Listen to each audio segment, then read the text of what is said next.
minus j omega t dt. This was quite easy. I simply did e power minus j omega t divided by minus j omega. So this was quite easy, right? And this I can use, where I can use this one, I can use it here and I can use it here. So these two were the integrals that I was looking for. Let me see if I can do this.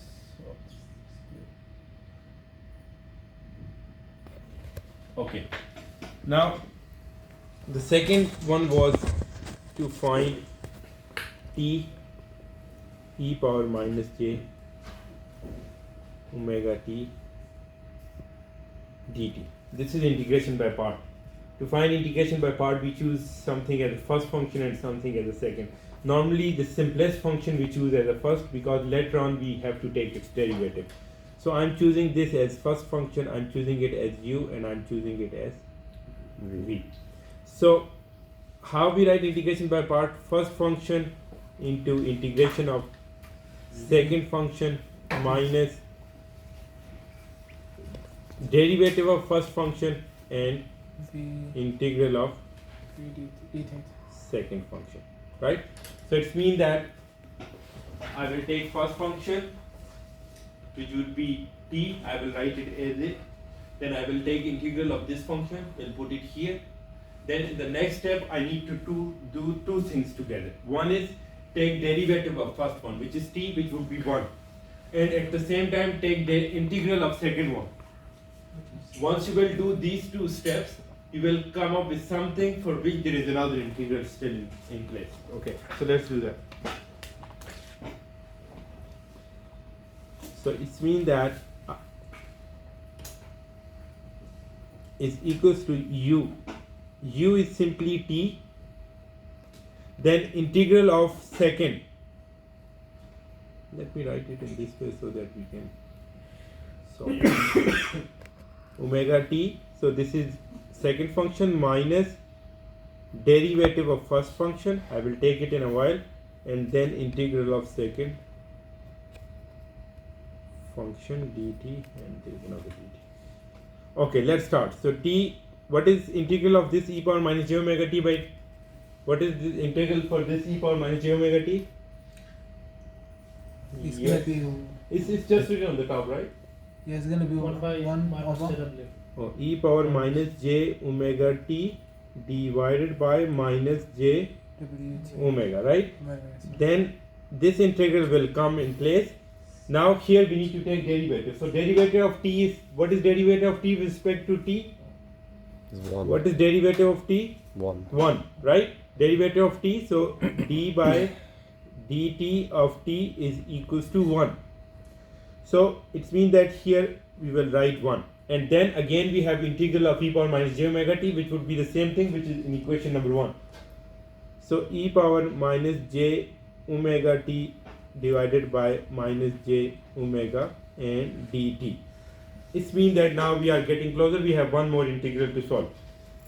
So it would be t e power minus j omega t divided by minus j omega. Here you can see that we have 2 minus, so I can bring it as plus, and 1 by j omega, and inside I need to take another integral, right? That would be e power minus j omega t divided by minus j omega, right? Finally t e power minus j omega t divided by minus j omega. Here you can see that we have j and j. There is a minus sign, so I bring minus sign here. Here it would be j square omega square e power minus j omega t. What is j square? Minus 1. Minus 1. Yes, j square is minus 1. Minus j omega minus, so minus minus would become plus. It will be 1 by omega square e power minus j omega t. So it means that this is your integration by parts for the function where you have t e power j omega t. So it's mean that now from equation 1 I can fill these two parts, and for this I can apply this limit, and for this I can apply this limit. Then from the second equation this one I can fill this part, and then finally apply limits. So you can see here, if I zoom it in,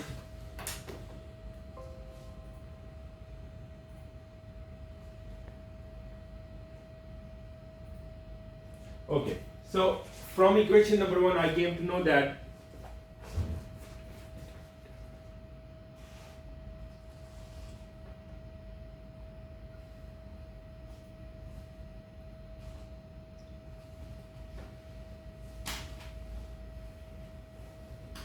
it means that this was the integral from equation number 1. I came to know that the integral is e power minus j omega t divided by minus j omega, and limit is minus 1 to 0, which comes from this. Then this whole thing would fit in here. So you can see that the whole thing is here, and you have 0 to minus 1 limit. Then the same thing comes here, but with a different limit. And finally, the same integration by parts, which is here, will come here, but with a different limit. So it means that now the only hard part is to put limits carefully. So you can see that here I can put these limits, upper limit and lower limits. So I can take this j omega outside and put limits easily, but here I haven't. But what you can do, so the limit will apply to t, e power 0 into anything is 0, e power 0, and here minus would be plus, so it would be e power j omega, right? So this part is done. Now coming to this part. In this part, again there are two ways to put limits. Either you put 0 limit on all of it and then put limit on this, or put upper and lower limit on the first part, upper and lower limit on the second part. So e power, this is 0, so t is 0, so everything would become 0, right? So when I put 0, t is 0, e power 0, so when t is 0, everything would become 0.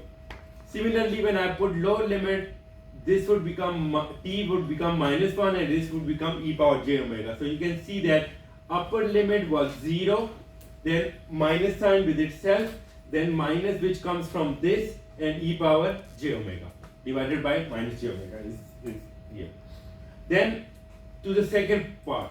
To the second part I will do the same, e power 0, and e power minus would become plus j omega, and in the denominator it's omega square. So in the denominator, this is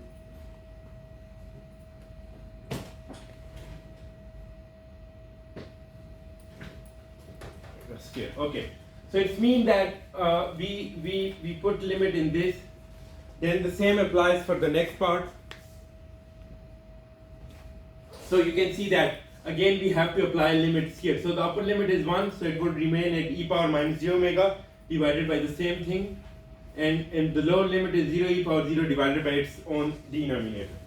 And then you apply limits here, which is again the big integration by parts. So upper limit would be 1 e power minus j omega, so you can see 1 e power minus j omega divided by the same thing, and the lower limit is 0, so 0 will make it 0, whole thing 0.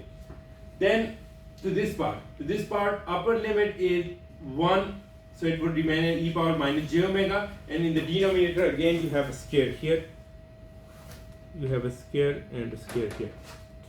And the lower limit is 0, so e power 0 divided by omega square. So far we have applied limits. So now the next step is to solve it further. So before solving it, you can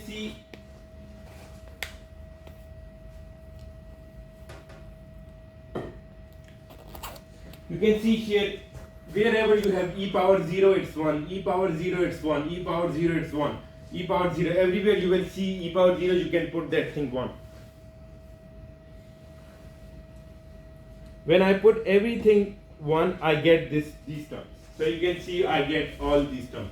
So now I need to looked at which terms looks alike so that I can cancel them. So 1 minus j omega plus 1 by j omega would cancel. So it means that this and this are gone. Then e power j omega divided by j omega. So e power j omega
you have j omega here. Sorry. Yes. So this j omega will cancel. So you will see that most of the terms will cancel with each other, and you will be left with 1 by omega square, 1 by omega square, and you will be left only with the term which has omega square in the denominator. Rest everything would be cancelled.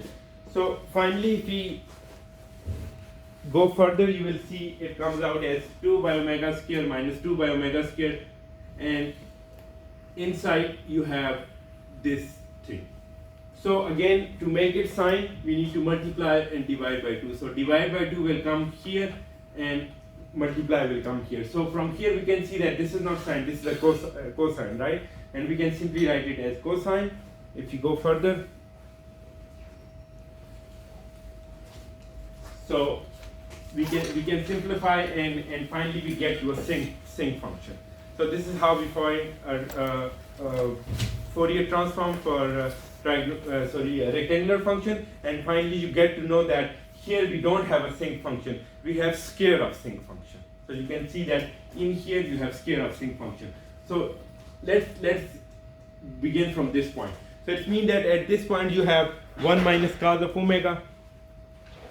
So if we use this trigonometric identity, it tells that 1 minus cos of theta is equals to 2 sine square theta by 2.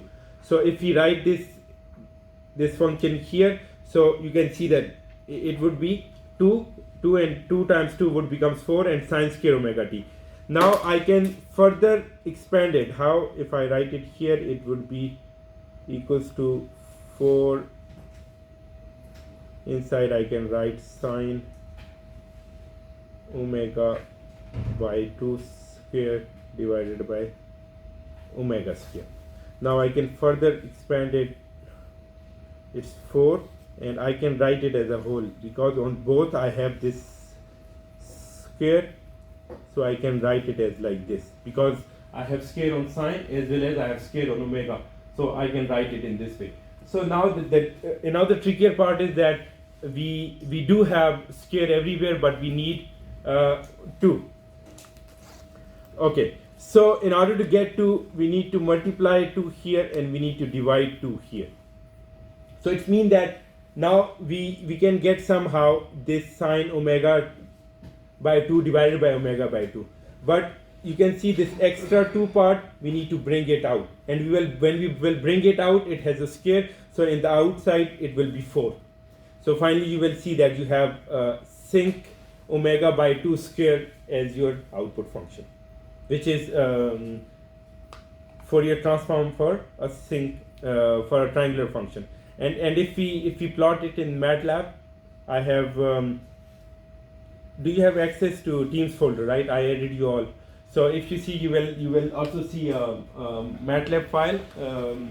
So if you plot it with some number, so you can select omega from some range, so you can see that this is sinc function.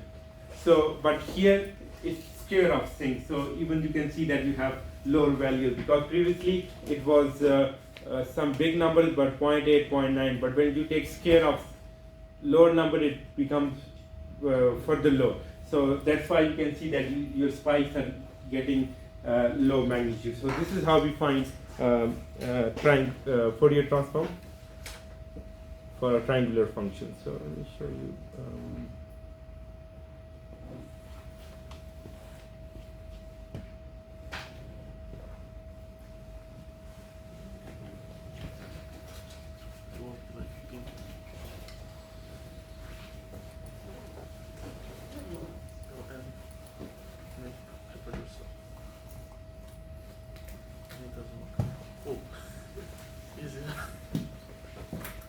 Okay, I uploaded with sync function for square wave everything for week 3. For week 4 I will upload same lectures which are on Teams into this site.